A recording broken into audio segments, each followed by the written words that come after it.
I'm Reed Kane, and this is the Socialist Legacy.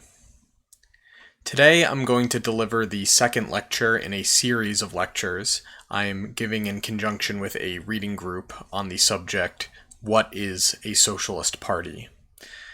If you are interested in the reading group and would like to know more, I will post a link to the syllabus in the description below, as well as a link to the previous lecture.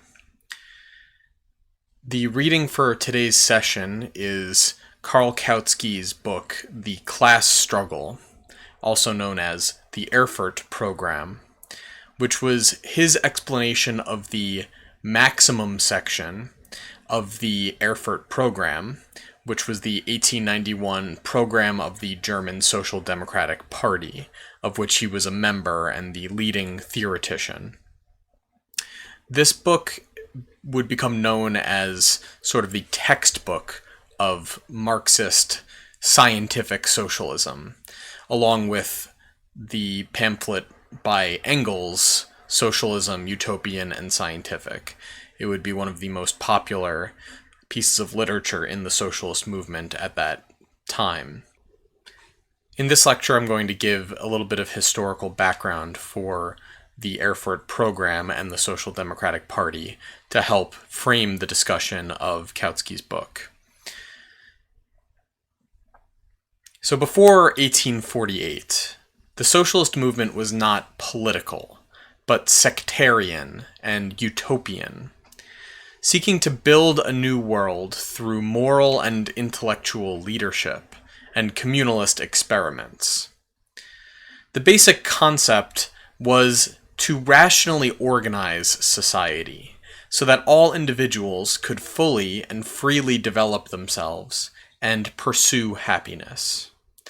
And this took different forms in different socialist tendencies, the most significant of which were those inspired by the works and leadership of Robert Owen in England, as well as Saint-Simon, Henri de Saint-Simon in France, and Charles Fourier in France. And their followers were active not only in their respective countries, but also in the United States, the vast frontier of the United States, which presented a kind of open field for experimentation with new forms of social life. It was the Industrial Revolution that made this prospect of reorganizing society palpable. Society was already being radically transformed, re-engineered, as it were, through industrialization, the application of science and technology to production, and increasingly to all spheres of social life. The socialists, the early socialists, were critical of the irrational and destructive ways in which industrialization was transforming society, but also recognized the potential for rational and emancipatory change on this basis. While the Industrial Revolution began around the turn of the 19th century, really during the second half of the 18th, leading up to the 19th century, it was itself the culmination of a process of social revolution, of the transformation of social relations and of the very nature of society itself, that stretched back to the 14th and 15th centuries, the so-called commercial or bourgeois revolution, through which feudalism was destroyed and replaced in Western Europe. The essence of the change was that the majority of productive activity ceased to be conducted as small-scale, subsistence peasant agriculture, and was increasingly production for commercial exchange, conducted on the basis of wage labor at ever larger scales. The Industrial Revolution, the introduction of large-scale machine-based production, was on the one hand the highest phase of this process, but on the other hand it represented a crisis for this process. for the emergence of a commercial bourgeois society. This process manifested in a complete transformation of all aspects of society. First, the Renaissance, then the Reformation, then the political revolutions of the 17th and 18th centuries, as well as the scientific revolution and the Enlightenment, the intellectual, philosophical revolution of the 18th century. The political revolutions, the so-called bourgeois democratic revolutions against the ruling classes, the clergy and the nobility, the priestly caste and the warrior caste, those who pray and those who fight in the terms of late feudalism, were revolutions seeking autonomy, the autonomy and ultimately the political rule of the common people, of those who work, the third estate. These political revolutions included the Dutch Revolt at the tail end of the 16th century leading into the 17th, the English Revolution of the late 17th century, beginning with the English Civil Wars of the mid-century and culminating in the Glorious Revolution at the end of the 17th century, and reaching a further climax in the American Revolution in the mid-18th century and the French Revolution at the tail end of the 18th century. The political and cultural expression of this process of social revolution grew ever more dynamic, expansive, radical, and ambitious as time went on. Its protagonists recognized a potential for emancipatory social change that went beyond what was concretely possible and actually achieved at any given moment in the process. But this recognition motivated further change. The French Revolution was defeated by the united forces of counter-revolution, the so-called Holy Alliance of the Catholic Church and the nobility of Europe, with the backing of England, whose industrial power elevated this backwater into the dominant force not only in Europe but the world, and whose interests lay in a stable social order on the continent with which it could conduct business. Though not before Napoleon conquered much of Europe, allowing the social revolution to spread. The peoples of Europe thus adopted the values of this revolution, and hoped to overthrow their own ruling classes. In England, the working class pursued further democratization, in the form of Chartism, a movement for democracy led primarily by the working classes, the newly emerging industrial working class of wage laborers in the industrial centers. They pushed for democratization so that they could exert some control over the process of social change from which they were increasingly suffering.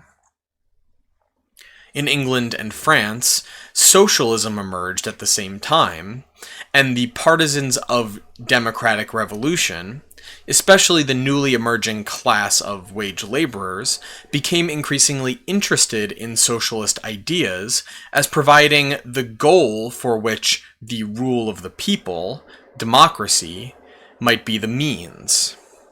The socialist current within the democratic movement would become known as the social democracy, seeking democracy in government not as an end in itself, but as a means of democratizing industry, and hence the whole of social life. Democratizing industry in the sense of placing the industrial system under democratic control, if not directly by expropriating private ownership of industry, then at least by placing the conduct of industry under the supervision of a democratic government. But there were various shades of this sort of conception that had different degrees of radicalism. The most radical being what would become known as communism, Communism being the notion that the rational reconstruction of society would require abolishing private property in industry altogether, and rendering the means of industrial production the property of society as a whole, social property. Communism in this sense was seen as the necessary culmination of the ongoing process of social revolution, and the necessary goal of the next wave of democratic political revolutions. The question posed by the Communist Manifesto was whether the revolution would have to go beyond this merely bourgeois phase to overcome the problem posed by proletarianization, which was motivating the political struggle of the working class for democracy, and increasingly for socialism and communism. Hence, the manifesto saw the task of the communists as participating in the democratic revolution on the side of its working class partisans, seeking to organize them into the leading force of this revolution, so that the process of social change represented by the Industrial Revolution could be brought to fruition in the political project of proletarian or communist socialism.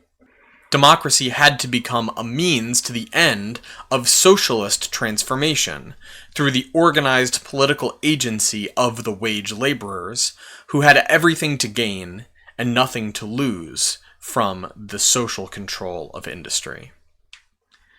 And I'll go into more detail about the communist current and the role of Marx and Engels within it, and specifically in the Communist Manifesto. And I will go into more detail on this communist current in the revolutionary movement and the role of Marx and Engels and their Communist Manifesto within it in the lecture for the next session. In 1848, democratic revolutions broke out across Europe. In France, and to a lesser extent in Germany, the proletarian socialist elements played significant roles. But they were suppressed by the petty bourgeois democratic elements that sought not socialism and communism, but only the consolidation of the commercial and bourgeois social relations based upon wage labor and private ownership of industrial property, or capital. In England, the Chartist movement, despite hosting a massive demonstration outside Parliament, was unable to win their desired democratic reforms and failed to spark revolution. Throughout Europe, the forces of democratic revolution ultimately collapsed and were suppressed by a new wave of counter-revolution. Yet the explicit purpose of this counter-revolution was transformed.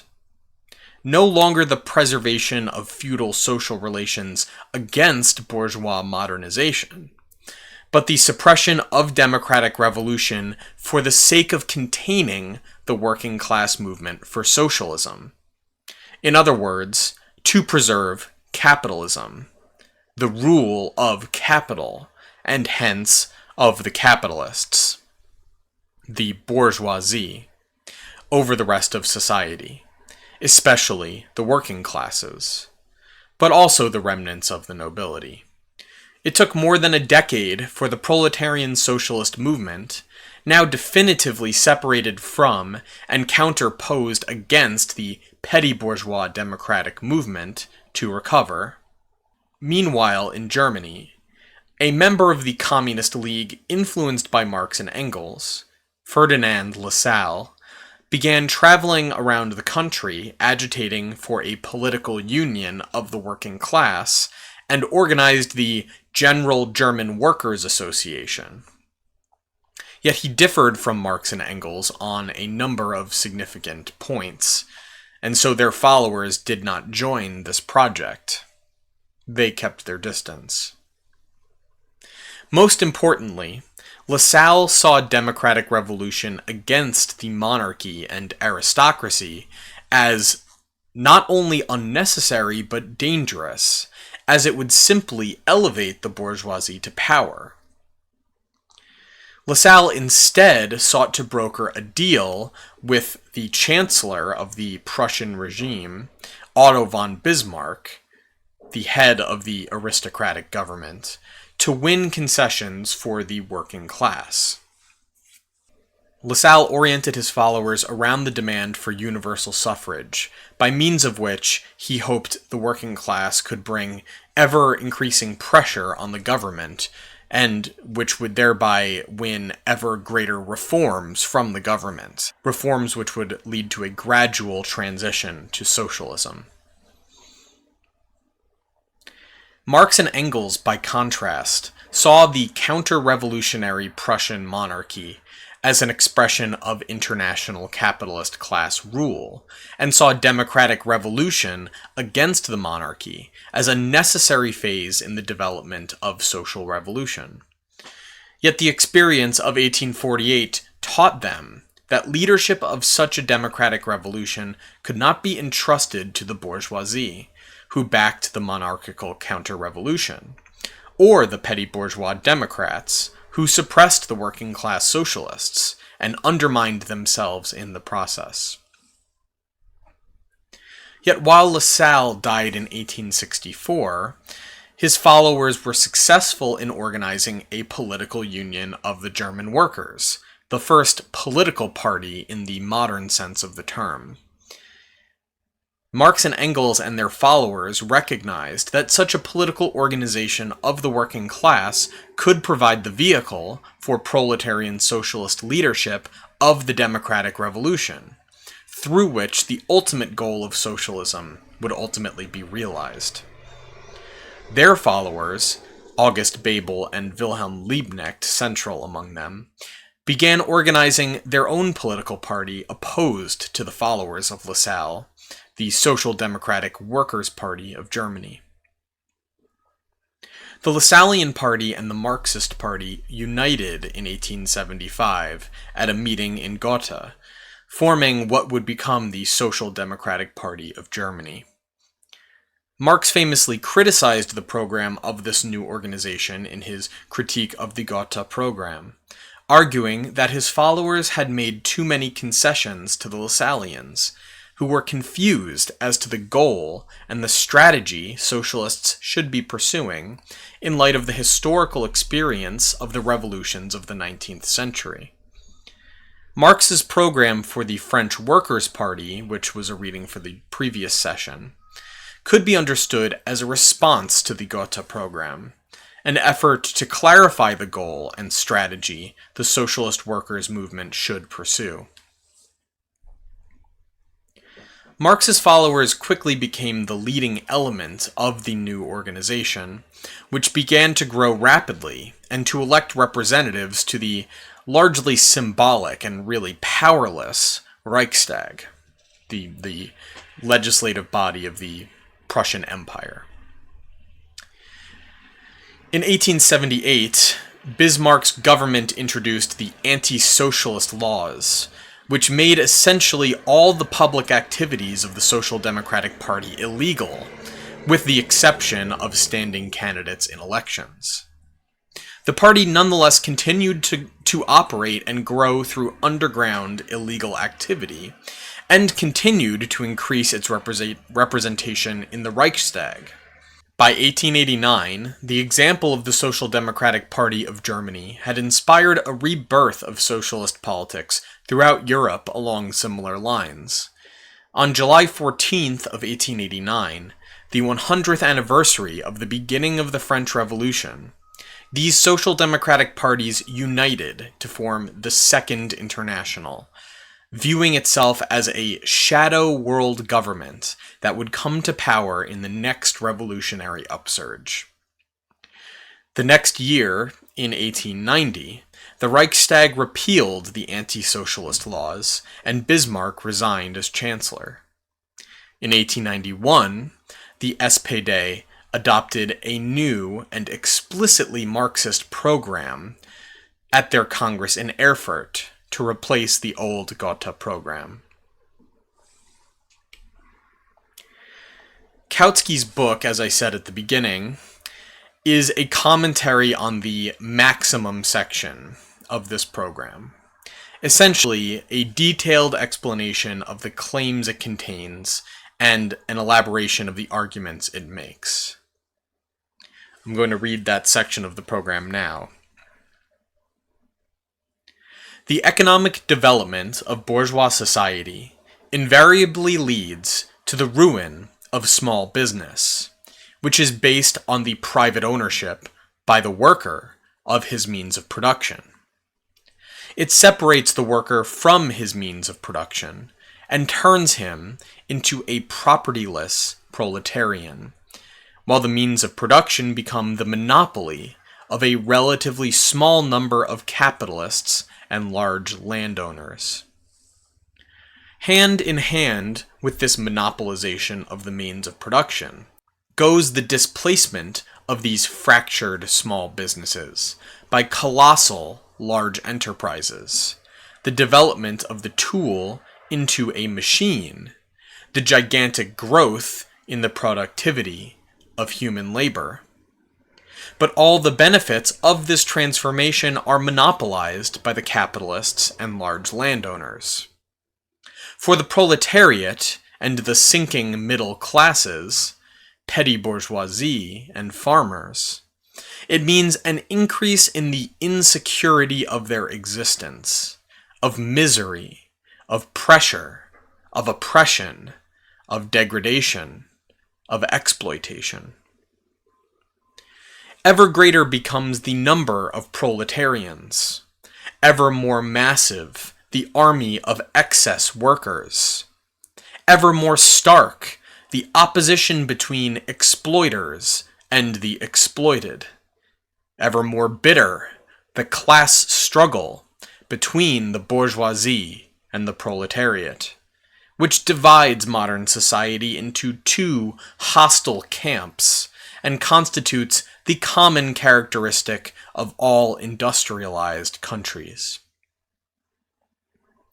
The gulf between the propertied and the propertyless is further widened by crises that are grounded in the nature of the capitalist mode of production.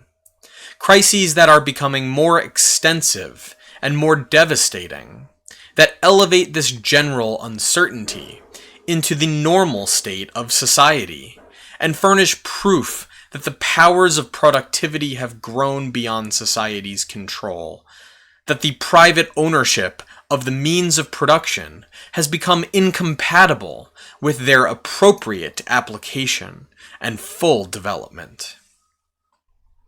The private ownership of the means of production, once the means for securing for the producer the ownership of his product, has today become the means for expropriating farmers, artisans, and small merchants, and for putting the non-workers, capitalists, large landowners, into possession of the product of the workers.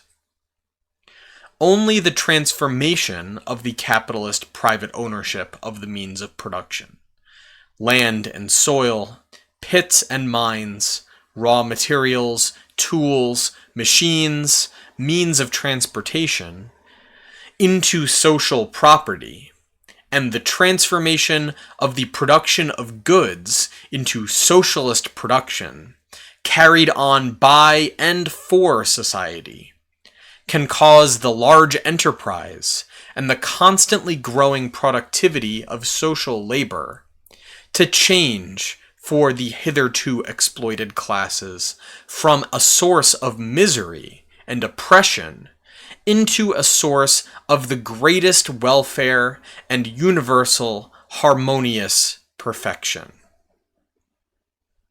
This social transformation amounts to the emancipation not only of the proletariat, but of the entire human race, which is suffering from current conditions. But it can only be the work of the working class, because all other classes, notwithstanding the conflicts of interest between them, stand on the ground of the private ownership of the means of production, and have as their common goal the preservation of the foundations of contemporary society. The struggle of the working class against capitalist exploitation is necessarily a political struggle. Without political rights, the working class cannot carry on its economic struggles and develop its economic organization. It cannot bring about the transfer of the means of production into the possession of the community without first having obtained political power. It is the task of the Social Democratic Party to shape the struggle of the working class into a conscious and unified one. It is the task of the Social Democratic Party to shape the struggle of the working class into a conscious and unified one, and to point out the inherent necessity of its goals. The interests of the working class are the same in all countries with a capitalist mode of production. With the expansion of global commerce and of production for the world market, the position of the worker in every country becomes increasingly dependent on the position of workers in other countries. The emancipation of the working class is thus a task in which the workers of all civilized countries are equally involved. Recognizing this, the German Social Democratic Party feels and declares itself to be one with the class-conscious workers of all other countries. The German Social Democratic Party, therefore, does not fight for new class privileges and class rights, but for the abolition of class rule and of classes themselves, for equal rights and equal obligations for all, without distinction of sex or birth. Starting from these views, it fights not only the exploitation and oppression of wage earners in society today, but every manner of exploitation and oppression, whether directed against a class, party, sex, or race. There then follows a list of demands, the so-called minimum section, which is not discussed explicitly in Kautsky's book. Kautsky is concerned rather with elaborating what I just read, where it comes from, the kind of historical, theoretical basis for that position. Kautsky's account was the official party line of the SPD, although not everyone necessarily accepted it or agreed with everything in it. The maximum section explained why the party existed and why it was raising the demands it did. As Kautsky says, the program adopted by the German social democracy at Erfurt in 1891 divides itself into two parts. In the first place, it outlines the fundamental principles on which socialism is based, and in the second, it enumerates the demands which the social democracy makes of present-day society. The first part tells what socialists believe. The second, how they propose to make their belief effective. The masses may be attracted by agitation around those demands, but they would be won over by the maximum section, the political project through which those reforms would ultimately be realized, and through which the underlying problem making them necessary would be resolved. You'd give people Kautsky's book to read if they are willing to take this project seriously and want to better understand the reasoning, the theory, that is, the historical experience behind it. And so that theory and that historical experience, as elaborated by Kautsky, is what we will be discussing in the discussion session if you are actively participating in the reading group. I will go into more detail on that historical experience and specifically the role of Marx and Engels in digesting and kind of theoretically articulating the lessons of that experience such that they would be passed down to Kautsky and kind of popularized in Kautsky's writings in the next lecture and in the next session of the reading group. And that lecture will be posted in about 2 weeks. So I will look forward to discussing this subject matter with you if you're part of the reading group, and if not, feel free to put any comments or questions you have in the comments below the video, and or send me correspondence on the lecture or this project more generally. I will put my contact information in the description below as well. And I will either talk to you soon or will see you again. I guess I won't see you again, but you will see me again in a few weeks. So thank you for watching and have a good day.